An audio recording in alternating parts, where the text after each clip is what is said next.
Huwag na tayo magpaligoy-ligoy pa.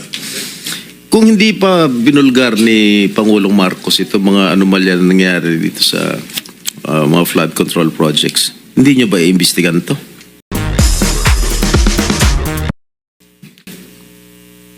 Kailangan pa umabot ng Senado para imbestigahan ito dahil binulgar ni Pangulong Marcos ang mga di umano yung mga anomalya tungkol sa mga flood control projects.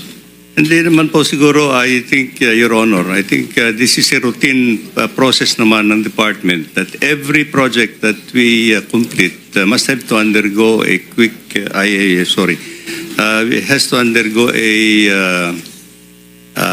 validation audit before we fully pay the contract amount, Your Honor. So meron yung quick quality assurance unit, may audit team na dapat umiikot parati, Your Honor, before we pay the final payment for this project, Your Honor. Are all these contractors qualified? They are qualified. They're qualified, Your Honor, and on the basis of the documents that they submit for the bidding purposes, Your Honor. Sa mga binanggit ni Pangulong Marcos ng mga contractors during his SONA, bakit sa sampulang, bakit halos lahat ng mga contractors to ay kinorner lahat yung mga flood control projects? Why is that so? Well, as far as I can recall, actually, yung sabi naman nating presidente, 20% of the total amount of that has been allocated over the years were actually napupunta doon po sa 15 contractors po. So, marami pa naman po yung other contractors that have participated in the implementation of the flood control projects, but it's a little outstanding, as sabi ng ating presidente, that 20% of the total budgets that have been allocated for flood control napunta po doon sa 15. In numbers po yun, I think that is in numbers, Your Honor. Yes, so sabi ni Pangulong Marcos, 15 contractors cornered 20% of the total budget, or roughly 100 billion pesos. Yes, Your Honor. And the remaining 436 billion was split among 2,394 contractors. At hindi ko nababasahin yung mga pangalan ng mga kumpanya ng yung construction company dahil nabanggit na ni Pangulong Marcos yan. Anyway, ilan ang ghost projects ninyo dyan? This is on the process of validation, Your Honor. But do you still believe that there are ghost projects there? Or there were ghost projects? In all candidness, Your Honor, I think so. You think so? Yes. San yan? Well, as I said, as I mentioned in my statement, there are district offices that we are trying to continue the validation of some of the projects, Your Honor. Let me just point out, Your Honor, that many of these projects also, many of the other projects that I have mentioned, some of these projects were also implemented in 2021, 2022. Sige. Kailan nyo pa nalaman na may mga ghost projects? Since you assumed office, Mr. Secretary? Or just lately? Just lately, Your Honor, and unfortunately... So ibig sabihin, when did you assume as Secretary when President Marcos appointed you? Yes, Your Honor. 2022? Yes, all right. Your Honor. So you believe in 2022, 2023, 2024, walang ghost project? Well, Your Honor, at the central office, we are relying actually on our project monitoring information that comes to us actually, unless it's going to be validated actually in field. So you said siguro merong mga ghost projects. Who informed you na merong mga ghost projects? Well, there are already informations that are coming up. Yes. Who in particular informed you that there are There are ghost people projects? in the department actually that are...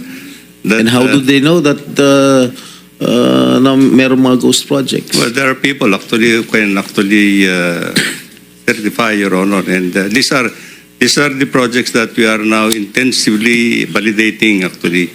Okay, Your Honor. my office received reports that there are ghost projects in the municipalities of Kalumpit, Malolos, and Hagonoy in the province of Bulacan. Can you confirm this?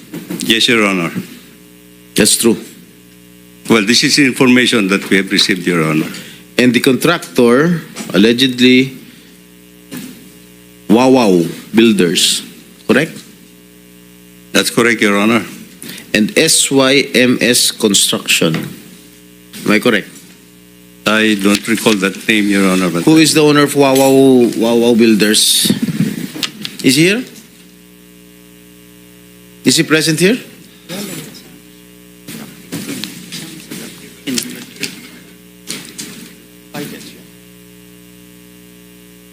Senator Jinggoy was invited but walang reply as of now. May I know who is the legitimate owner of this construction company? Mark Mark Alan Arevalo. Arevalo. All right. I think the committee already will issue a subpoena. All right. So, sa aking palagay, itong mga ghost projects na nabulgar na ngayon, siguro inaayos na nila. Tama? Para hindi malata na ghost. And I don't think that they will have that capability anymore, Your Honor, because I think if these were ghost projects in the first place, they would not have delivered the time actually to do anything at this point in time. The records will show that if there is no project at all that was implemented and payment has been made, then it's on. Tapos na, nasunog na yung pera natin. That's actually. Alright, magkano ang in-award dito sa sa Wawaw? Wawaw Builders? I don't have the figure right now, Mr. Chair, but I think it's predominantly. No. Meron mga figures dyan. Huwag niyo ako lulukuhin dito. Yeah. Labas niyo kung magkano yung in-award nito sa Wawaw Builders. Mga ghost projects. We'll wait for it.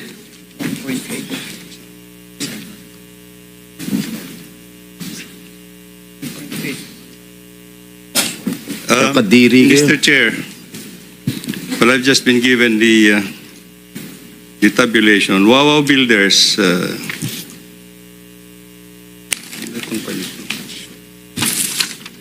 Wawaw Builders. The number of projects, the total projects, total cost of the projects that have been implemented is 9 billion.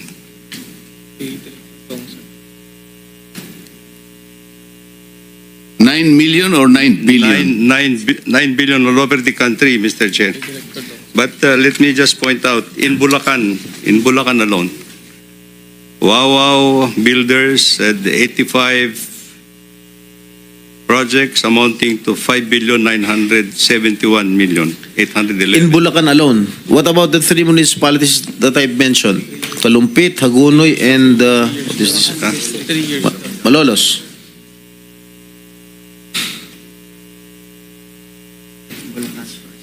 This is for Bulacan First Engineering District Office, Your Honor.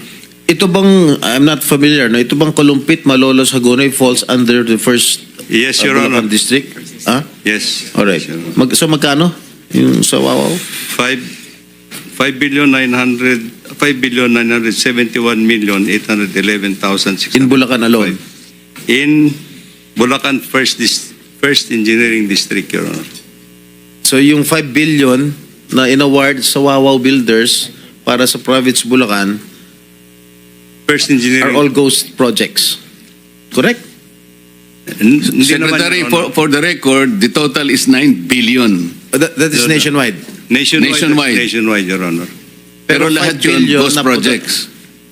Your Honor. So, Ghost projects lahat. no po. Hindi po. So ang ghost project lang na sinasabi mo, sa Bulacan lang. There seems to be some ghost projects actually as reported, Your Honor. Are you investigating this right Yes, now? Your Honor. We're investigating it. What is the status of your investigation? They will be coming up with their